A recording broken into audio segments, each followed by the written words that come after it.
السلام علیکم ورحمۃ اللہ وبرکاتہ۔ بسم اللہ الرحمن الرحیم۔ آج کے شرعی مسئلہ نمازی تحمید یعنی کہ ربنا لک الحمد کہنا بھول جائے تو کیا حکم ہے؟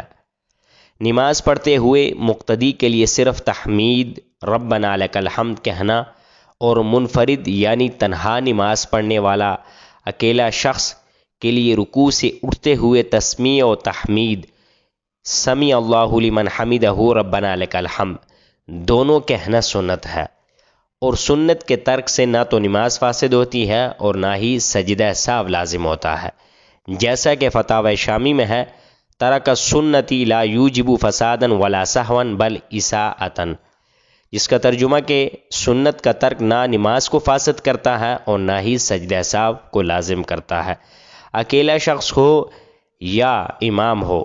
سمیع اللہ لمن حمدہ ربنا لک الحمد یہ کہنا سنت ہے۔ اگر کوئی شخص بھولے سے بھول جائے تو اس سے نماز فاسد نہیں ہوگی۔ اللہ رب العزت ہمیں ان شرعی مسائل کو سمجھنے اور ان پر عمل پیرا ہونے کی توفیق عطا فرمائے۔ ہماری حوصلہ افزائی کے لیے آپ اس چینل کو سبسکرائب کریں، لائک کریں، آپ کو بھی اس کا اجر و ثواب ملے گا اور ہماری بھی اصلاح ہو جائے گی۔ اللہ رب العزت ہمیں ان پر عمل پیرا ہونے کی توفیق عطا فرمائے۔